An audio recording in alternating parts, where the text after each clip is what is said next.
So I'm going to do a small instructional video, or maybe a small review of how to connect multiple retro gaming systems on your HD TV. So first of all, I ordered this AV switch. It has 8 ports in and 1 out. You can see here all the inputs. So 1, 2, 3, 4, 5, 6, 7, 8, and 1 output. Unfortunately, I have a television that only supports HDMI. There's no AV video anymore. So I also bought an AV to HDMI converter. Already tested it and it works fine. Ordered 2 of those just for backup.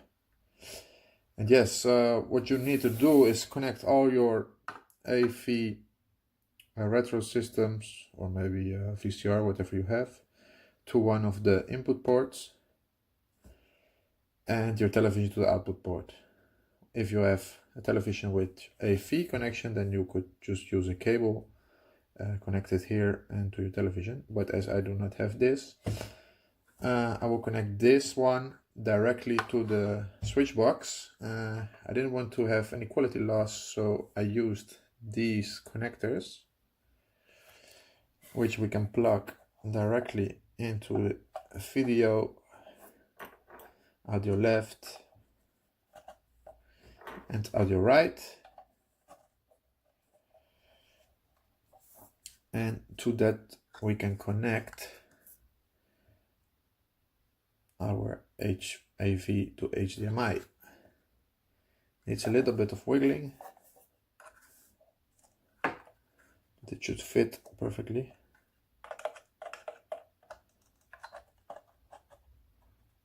So that's that.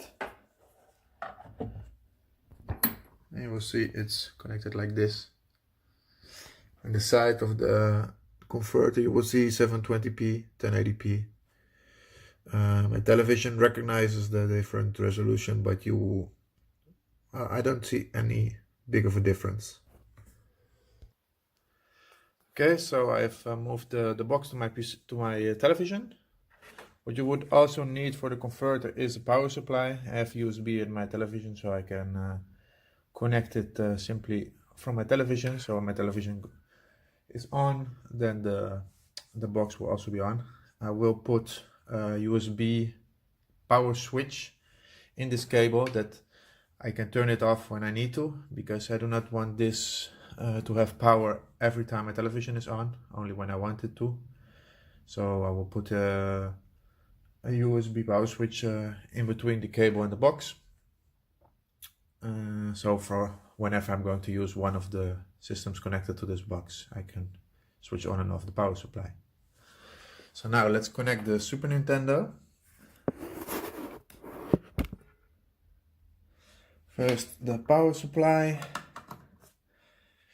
and I'll put the Super Nintendo in the second port.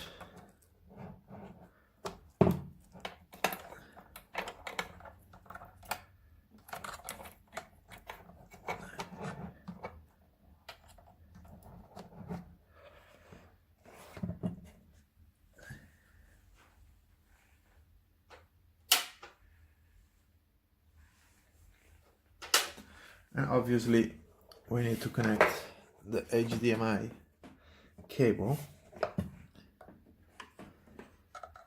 to the converter.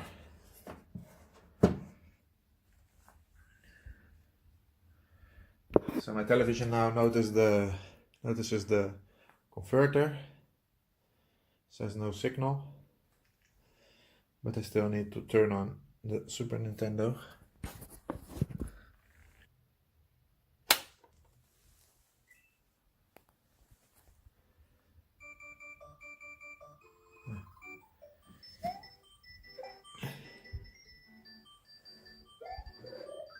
And we will have the video. My Super Nintendo is not the best. how they checked the output was not very good, but yeah, for the splitter and the converter, I think it was really nice. Still have to put my television on 4:3 ratio, and there you go.